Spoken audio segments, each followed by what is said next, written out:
Greg Jenkins has his passing arm working today. 1st and 10 Hornets at the Valley 30-yard line. Pass across the middle. T.C. McWilliams down to the 15. Advances the ball. Valley on their heels right now. 1st and 10 Hornets at the Valley 15. Jenkins pumps right. Now tucks it and runs at the 10, at the 5. Could go. He will go.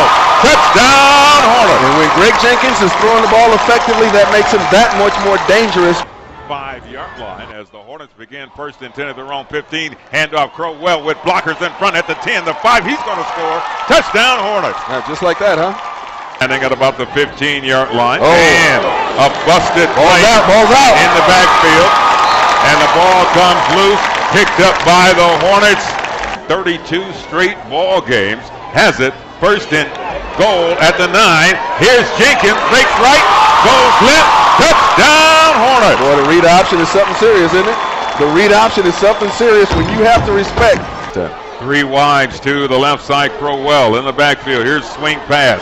Out in the left flat. Marcus Gamble at the 10, the 5. Can he get there? Will he score? No, they're going to call him just short. Shoes off. Completely off right now. Here's Crowell to the corner. That's a walk in the park right there. That's now 3 touchdowns on the season for Mr. Crowell. A week ago. Now Stafford goes in motion left to right. Back to the eye again. Handoff again. Batiste. And this time the offensive line gets a push and it's touchdown Valley. An impressive drive for Valley. And an auspicious beginning for that Hornet defense coming out of halftime. Stafford goes out wide to the right side, double wides. Dabney and Drake to the left.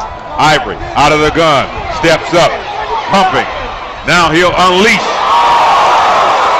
And the pass is picked off. Kiwan Riley at midfield. He's got blockers. Now Riley. 18 career interceptions for Kiwan Riley.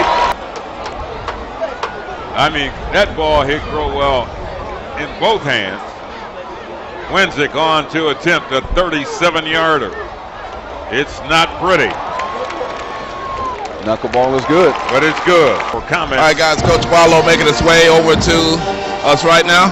Well, Coach, first of all, congratulations on a great victory. Talk to us about tonight's game and tonight's victory. We'll take it. You know, it's good to be home in front of our fans and to get a victory. You know, we want to be, we want to have a chance at the end of this thing to win the SWAC.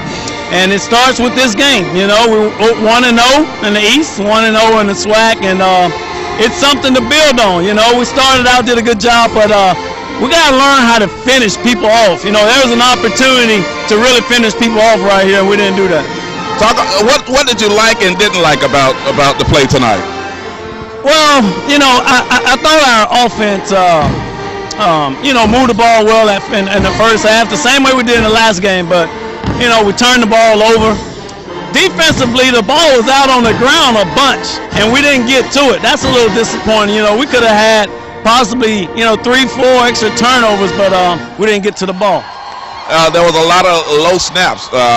Jenkins he had to reach down and pick up the ball a couple of times. A lot of low snaps tonight. You're exactly right. You know, Edmund Davis had a concussion. He's our starting center. And once he went out, we had to go with Trey Mitchell. And, you know, Trey got in and did the best he could. Of course, we got to get the snaps up, and that's something that we'll work on through the timing off a little bit in the passing game as well as the running game. But overall, we'll take it. We're happy, and we congratulate these guys. Oh, talk a little bit about the running game and the play of Isaiah Crowell. Q McKibben's out with Malcolm Cyrus and Crowell back there running. Well, we know Isaiah is a strong runner, and he does a good job for us. And I was happy to see Malcolm Cyrus get some action and do a good job with the ball in his hand. So we got some guys that can run it. We got to do a better job of moving people up front, though, and I think we'll get that worked out. All right, Coach. Thanks a lot. We appreciate it. Marcus was not in. Knox was in early, right? Knox was in early, right? At cornerback? Yeah, Knox. Well, thanks so much, Rob Taylor and head coach Reggie Barlow. Tony, he pretty much answered our questions about the low snaps. Edmund Davis, the starting center, out with a concussion, or so they think, and we're having to bring some guys off the bench. That's something that you can work out in practice. And we looked at a few other guys.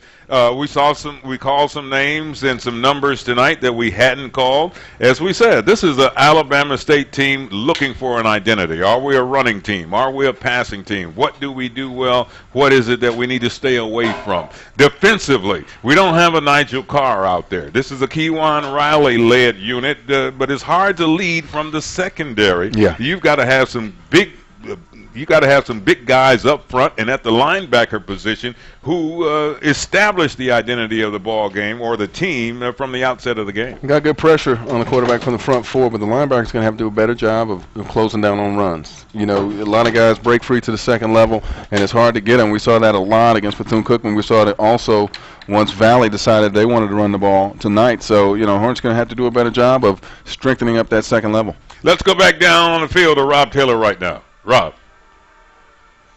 Kiwan Riley, he's here with me now. Kiwan, let's talk about tonight's game and the performance of the Hornets tonight. How do you think you all did? We did pretty good, but we just got to keep working. We still got a lot of things to do. We just got to go back to the drawing board and just get ready for our next opponent. A lot of big hits out there tonight, a lot of big plays, and the defense seemed to be somewhat on track tonight. Yeah, defense, we had to step it up from last week because we know we gave up a lot of yard last week. So we just had to come out here and show everybody that we can do it, we can stop the run, and we can make plays. And next week, you're on the road, you're traveling down to Louisiana, it's a place that you're very familiar with, going down to Grambling. I know it's a week away, but can you talk a little bit about how big is that game and how big you all have to step up? Yeah, we're going to step over because we know they're the champions, and we know we're going down to their environment. It's going to be hostile, so we just got to keep playing. We got to stay focused and just go and watch film, a lot of film this week. All right, Kiwan, congratulations on a great victory.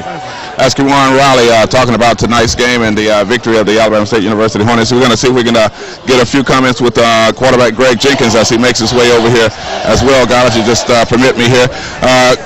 Greg, congratulations on a great victory tonight. Talk a little bit about the play of the offense tonight. I feel like we started out pretty fast, but then in the second half, we kind of struggled again. In the second half, we just got to go back to the drawing board and just learn how to finish. Were you concerned about those low snaps that were coming your way tonight? Not really. At some point in the game, you just got to be a ball player. And you just really can't worry about stuff like that. You just fix it the next week in practice.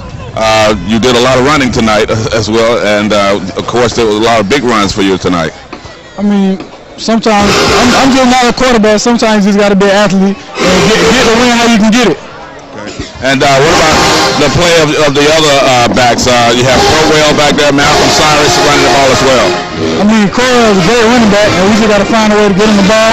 And we did that tonight. And Malcolm Cyrus, he just like a change of pace back, and they complement each other at the end of the day. So it just worked out fine. You look like you wanted to throw the ball a number of times, but you didn't. Is it because the receivers weren't open, or you just felt like it better if you tuck it and run? Nah, it's just low snaps. When you're picking the ball up, the first thing you see is in front of you. And I try to buy time by running, looking downfield. We just got to work the scramble drill more in practice, that's all. We'll fix it. Easy fix. Okay. All right, Greg, thanks a lot.